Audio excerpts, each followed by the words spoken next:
A very good afternoon to you all, and welcome to part 9 of this recruitment course. The whole course is in the description, so if you want to watch the whole entire thing from part 1 to the end, feel free to do that. Just click the link in the description. Now, we're going to be covering interviewing candidates. This is by far my favorite part of being a recruiter. If anyone has ever spoke to me, you know for a fact I can talk for England. I love chatting on the phone.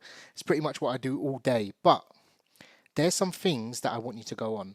We are not going to act like a recruiter from 1996. We're going to become an elite level recruiter. We're going to be in the top 1% of recruiters. And we're going to leave the candidates thinking, is this guy even a recruiter, or does he even work for an agency? He sounded like he was calling from the company. So we're going to leave a good impression, and we're going to find out even more data than the typical recruiter. I'm going to show you exactly how to do it, and it's going to make total sense. By the time you watch this video, you're going to think, that makes a lot of sense. That's totally how I should interview a candidate. So when you get on the phone or an email, or even, you talk on LinkedIn, whatever, you've got some objectives you need to cover. Yeah. You need to, one, qualify the candidate. Are they suitable for the role? Is the candidate going to be, interested in it? The client might be interested in the candidate, but we need to make sure the candidate's happy. You must be answering the candidate's questions. They can't go away thinking, oh, does that, I didn't get that information or whatnot. You have to be very clear. We'll get to that part afterwards. Also, you're going to be gathering data for yourself. If you're new to recruitment or your industry, candidates will give you 10 times as much information as Google will, and they'll do it in 5 minutes. Yeah. Just speaking to a candidate, they'll tell you about companies they work for, they'll tell you about the managers, they'll tell you about the industry, what's tough, how busy they are. If they get, if they just put their CV on and they got 20 recruiters calling, that means they're, very sought after.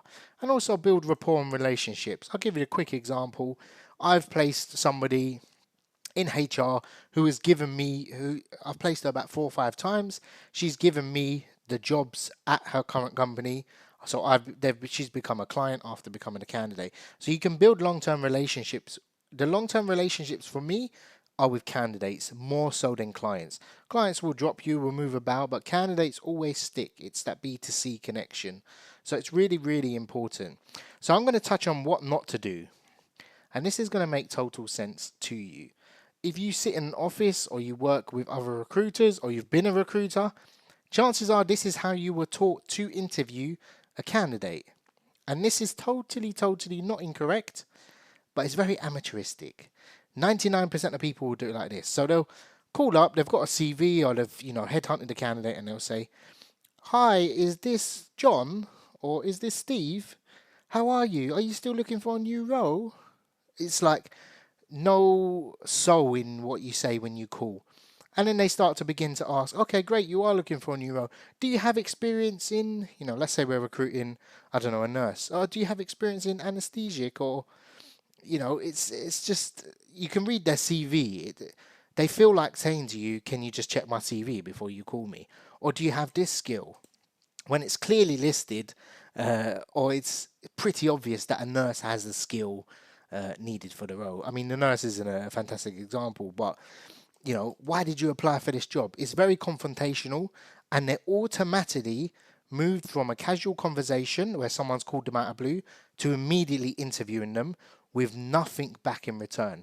A client asking those questions has something for them. They're offering them a job, money, etc. I've just called them out of the blue and you're asking those questions. Not everyone will. Why did you apply for this job? What's prompted you to apply? You haven't got into a good level of connection to be asking those questions. It's like meeting someone on the street and automatically asking them, where do you live? They're going to be like, wow, this guy's a bit weird. So you haven't got that relationship yet to ask those. And if you do, you ask it in a subtle way. What salary are you on? Yeah. The reason recruiters ask that is they think the candidate won't lie to them, and then they can offer the job to them. So if the candidate says, I'm on 30,000, and they'll say, okay, this job is paying 32, thinking that's going to impress the candidate. Yeah. Or this job is paying 35. It's not going to impress the candidate. Number one, they're going to lie to you as well. And they're going to say, they're going to know what they're worth. 9 times out of 10, if you're working, you kind of know what your salary band is for most positions. If not, you're trying to achieve more.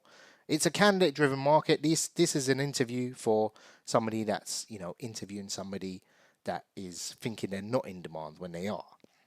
Yeah, I'll send your CV and I'll come back to you. That's very, very open-ended, and they never contact them again.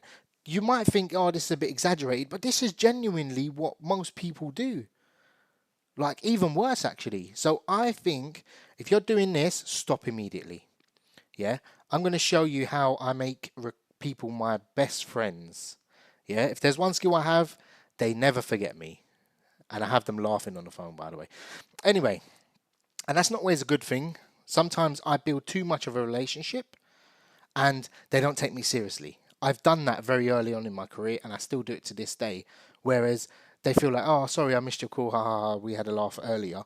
You got to kind of have the boundaries of professionalism, and not so much an authority figure, but you have to keep it, well in the sort of crux of what you're doing. So what at the end, what happens is the candidate feels you're not a good recruiter. They're just a number. You're just trying to get their CV across and make some commission.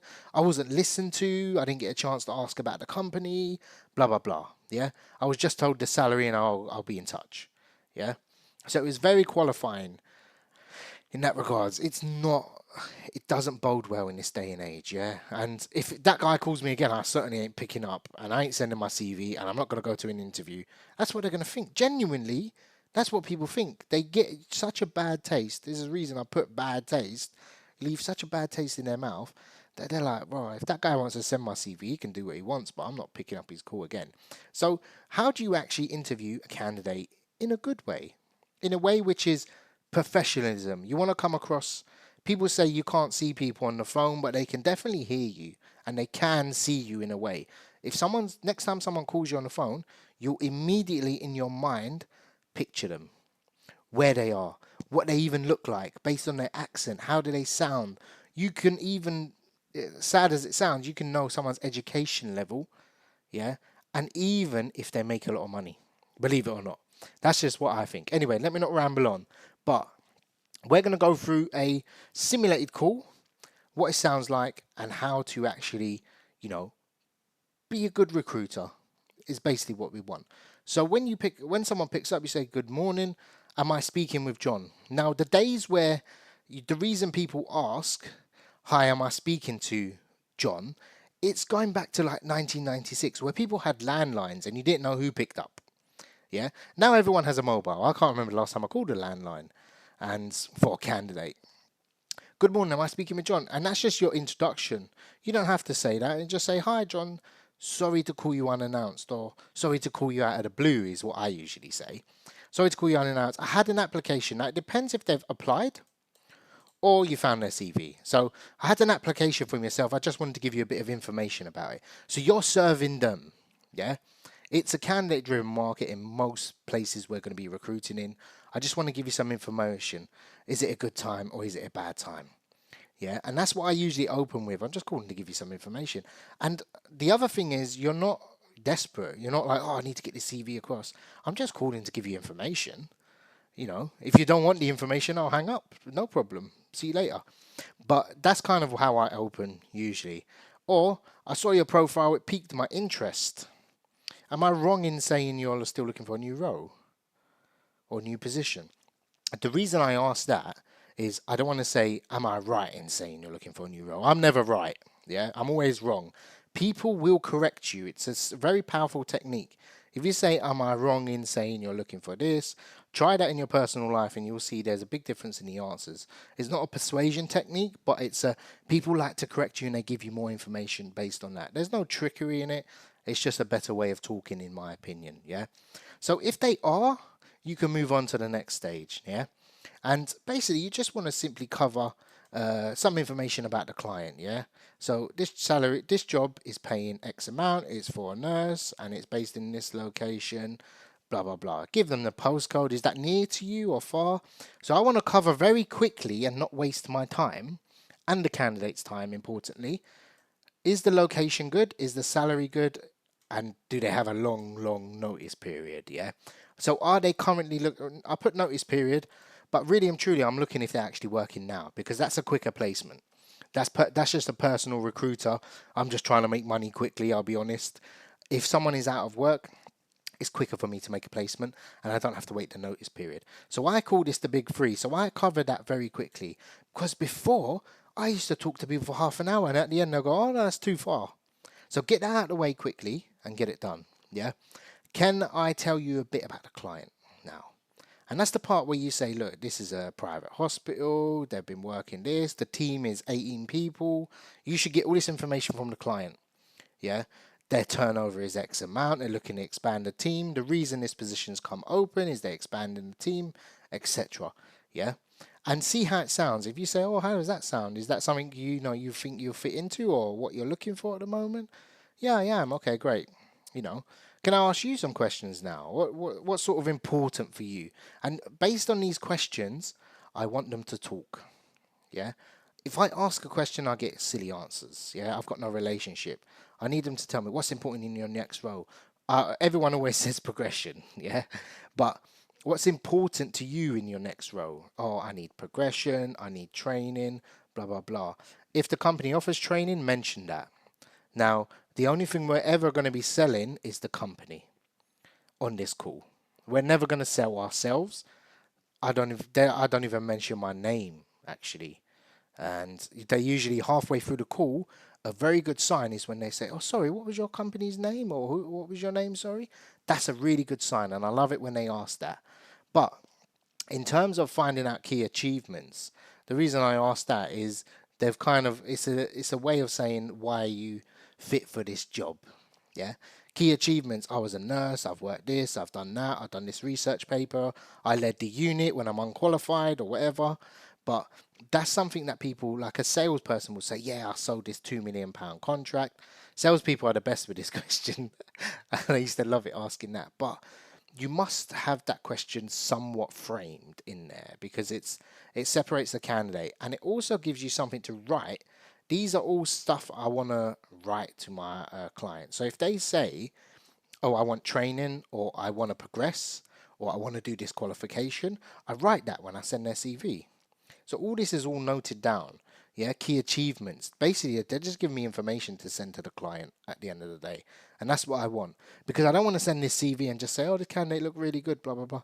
I want to factually say this. And they'll get asked it on the interview. Basically, I want to do the client's job for them and have all the information. They're going to be like, I want to sell the candidate to the client and say, look, that's great. So how is the management at your current role? Usually no one says anything bad. I'll be honest. It's usually, yeah, they're really good, oh, there's a good management team and, I'm just looking for something else. Sometimes some people do slip up and just say, look, my manager is never there and stuff like that. I mean, it's not slipping up, but you can kind of get an indication of their personality off of that. And my favorite part is, without sucking up and sounding, pretentious, I usually say, look, based on everything you said, you sound like a really good fit for the role, but are they not going to be disappointed when you give your notice in? And the reason I ask that is to fish if there's likelihood of a counter offer. And, it's a compliment to the candidate. And oftentimes it's very genuine. Like, I genuinely used to ask that question. I'll be like, look, you're running the whole department. If they lose you, they're going to be a bit messed.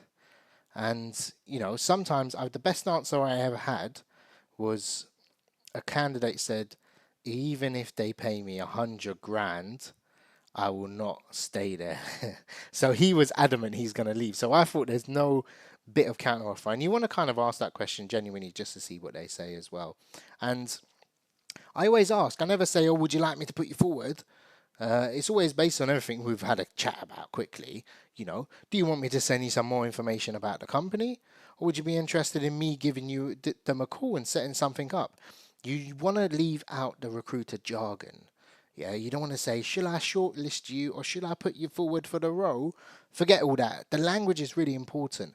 You want to act like even if you haven't, you want to act like you've got a really good relationship with the client. You want to everyone wants to feel like they're connected. They've got a connection. Oh, this guy's, he's getting me in with that company. Yeah. And whatever the basis is, that's what you want to kind of set up. You don't want to be saying, oh, I'm going to put you forward for the role, blah, blah, blah. And excuse me, if they say yes, we want to move to the close. And again, this is more information gathering. You don't want to say, okay, I'll let you know, and leave it like that. What I usually say is, look, we typically hear back within 2-3 hours. I might hear back today. I'll give them a call. If I don't, I'll email them, is what I usually say. And if it's a really good candidate, I do call up. It depends on the client and how they like to communicate.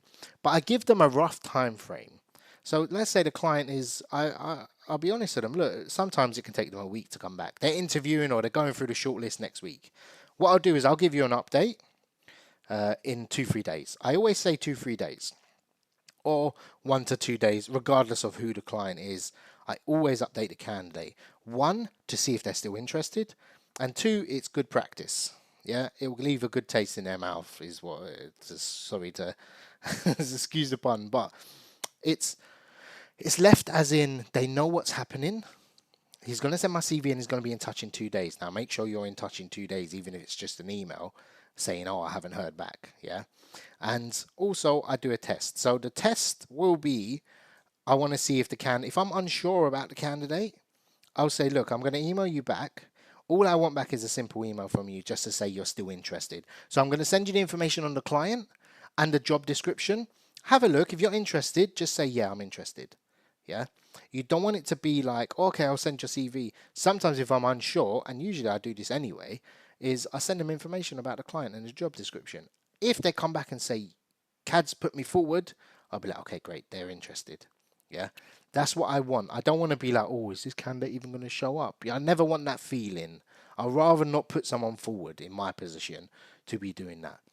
So after you get off the call, the candidate will probably more likely think I was listened to. The company sounds pretty decent as well. It's more money than I'm on now. It's closer to home. Whatever the position is, yeah. I work for him is what he's going to think, or she, yeah. It's not going to be, oh, he's just after commission. Even he doesn't even, some people even ask, like, do you work for that company itself? And that's another good sign. You sound completely different. They didn't believe you was from an agency. I sold the company well. Is there some element of trust that was developed? I don't know. It's very hard to say based on one call.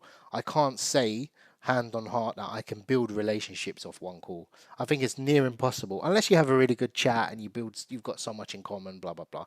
At the end of the day, it's a transactional relationship. I'm doing something for them, they're doing something for me. So it's always going to be a bit empty in that regards. And sometimes you want to leave the candidate kind of, with a bit of, fear of missing out on the job and just saying, look, I hope I hear back from that interview. That company sounds pretty good, and the recruiter's pretty on his money. He's coming back to me, 2-3 days later. He sent me all the information. No other recruiter sends information. They're so scared that you're going to ring the client and go directly. I couldn't give a monkeys if you do that. Go for it. Be my guest. People are like, oh, I can't give you the information about the client. That's like, they're so guarded. They're trained to be like scared of making a placement. Well, I just don't get it. But anyway, I'm not bad mouthing all the other recruiters out there. It's not their fault they haven't been trained, or they haven't had the decency to sort of look at and say, what am I doing wrong? These are human beings. I'm not a robot and they're not a robot. So I hope this video has been helpful and giving you some, even if you've taken away something to improve your interviewing skills and data gathering, in terms of for the client and yourself. I hope it does help. If you are interested in learning more, you can always book a call with me, watch the full course. I'm going to be dropping more videos like this. And until then, take care.